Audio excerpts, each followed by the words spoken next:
Hey, this is Steve Good. And Yuri Cataldo. And we're back once again to talk about crypto and blockchain. Today we're doing something a little bit unique. Our episode today is brought to you by FundChain.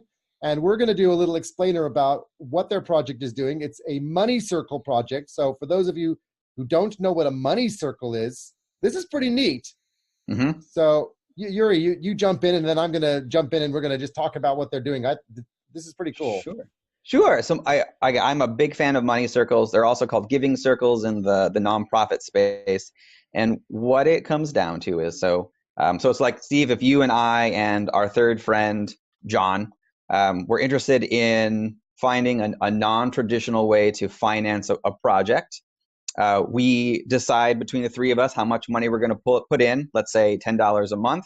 Yep. And we each put in $10 a month. And then every quarter, one of us will withdraw the money, and you keep going until we've decided. So everybody has withdrawn their money out, and it allows us to not have to go to an intermediary like a bank or something, and to work within our community, which is fantastic.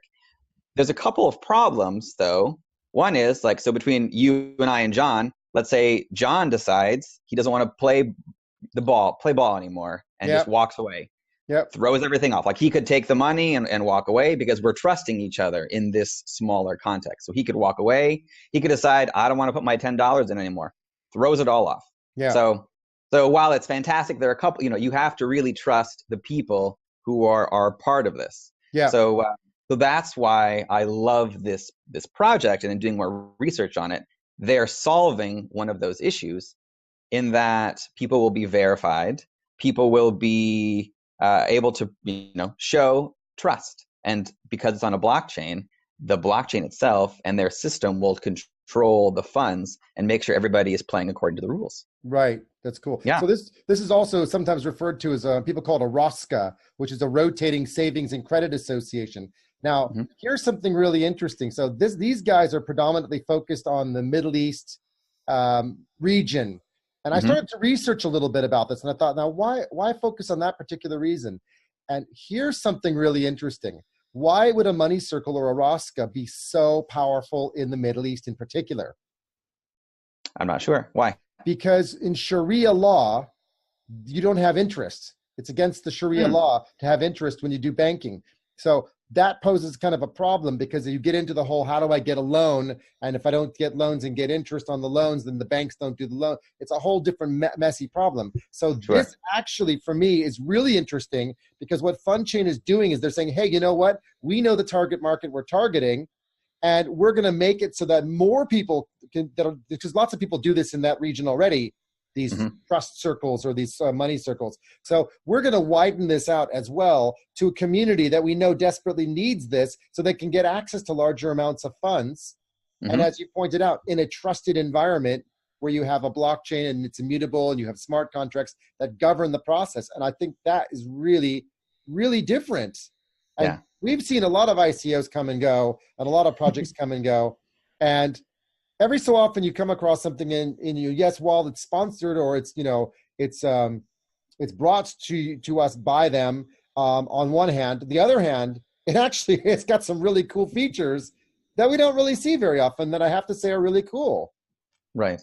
Yeah, exactly. It's interesting also. So in this one, what they're trying to do is try to find ways for individuals to crowdfund projects or expenses with their neighbors in a trusted environment. And you're right, this is unique and exciting, because before you could really only, deal with your local neighbors or the people who are around you, because you have to very much trust people around you. Right. So this allows that to expand beyond there, which is, I think, a fantastic. Well, and speaking on the trust factor, the other thing I really like about this is the fact that you get reputation within it as well. So your example before about you and me and John buggers off with our money, well, he'd get a pretty negative reputation score and probably never be able to do anything with anyone again. But in this context, by using blockchain consensus and other, voting type rules or consensus rules, we'd actually be able to see the reputation of the individuals, I presume, from the way it looks, as well as of the money circle that we're in. And I presume if others want to join that money circle or exit the money circle, then the circle itself retains a certain level of reputation, which is really cool. Because for me, I'd be then looking for the most trusted or most reputable circles to be in if I was trying to get access to money to do something. Yeah, exactly. So yeah, it encourages you to be a better person, to make sure that people continue to trust you, so you continue to be part of this money circle. So it's a good process that way. Yeah. So I mean, it's unlike the kind of, I guess the way I look at it is unlike the traditional financial systems where we're used to Western style systems. We're dealing with something where they're targeting a Sharia law based banking environment where how people gain an access to money is done in a slightly different way. And I know that these ROSCAs, rotating, what are they called again? Rotating savings and credit associations, are also done in other places like in the UK and in the US. And they're done by other communities like in India and other countries as well. And Southeast Asia, it's also quite popular. I could see the potential for them to not just start in the region where they're starting now, which is the Middle East, but if they're successful with this and they can really make it work and roll it out, I can't see why they wouldn't be able to expand this to other markets if they can really deliver this successfully. Yeah, they do. And so the other aspect they're focusing on, and which they don't explain as much, but it's a donor model where outside individuals are able to give money to a project to fund it. Yeah. Now, I'm not sure if that means that they get a product afterward, but they describe it as donor. So, if our other friend, let's say Kevin, was like, hey guys, I like what you're working on.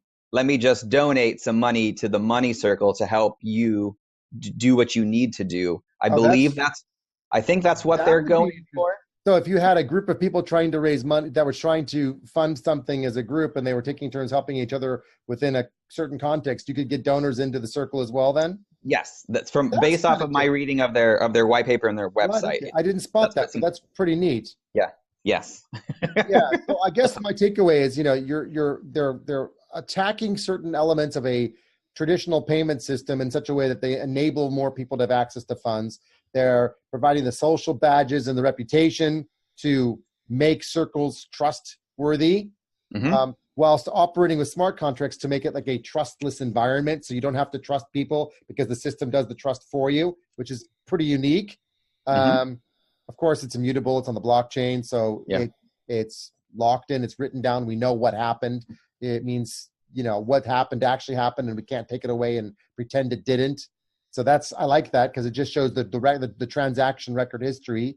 And of course, hopefully, because it's blockchain and because of the way they're designing it, it'll keep people feeling more safe as far as it goes between working with each other.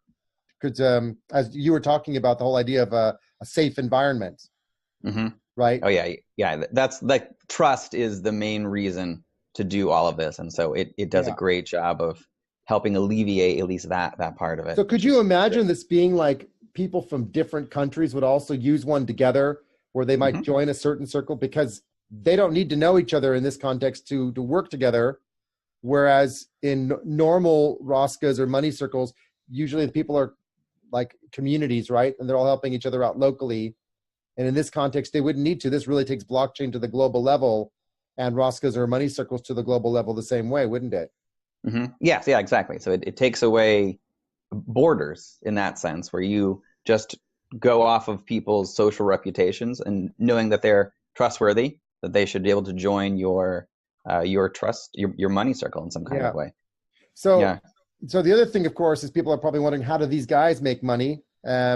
And I think from what you and I were reading, they're taking a percentage transaction fee for each time the withdrawal is done to the individual that's due their money, right? So the circle every 1% fee, for example, puts in some money, and each month one of the people in the group would take the money, but when they withdraw, there's a percentage. There's a 1% that's taken off of the funds, and that's how they're funding their company.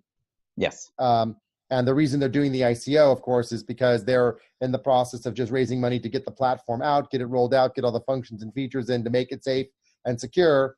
And then, of course, the marketing, which we both know is going to be a big factor. I love your flashing screen. You're flashing yourself today. It's great like that. I know it's I'm flashy. You're having a lighting issue today, but I love it because these are the solar flares telling us that FundChain is not just a fund chain. Maybe it's a fun chain or a solar flare chain as well. It's like, lightning bolts flashing all over you going, this is exciting or something. I don't know what's going on. Yeah.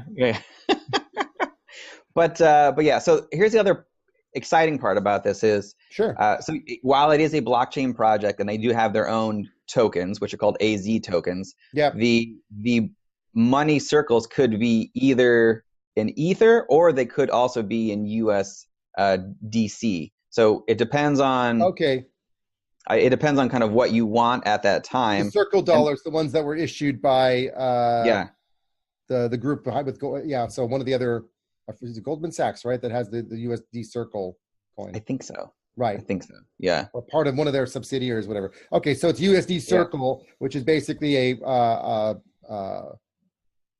fiat version of a coin version of the dollar, a tokenized version of the dollar, which is a stable coin, or you can use Ether, which is an unstable coin. But they have their own stable fund smart contract that makes sure that there is a $1 each for the AZ token coins. So, if something were to crash, you wouldn't suddenly be like, great, my coins are worthless. So you're always in a secured environment regardless of the token value of Ether shifting about. Yes. Yes, you are. You're going to disappear here.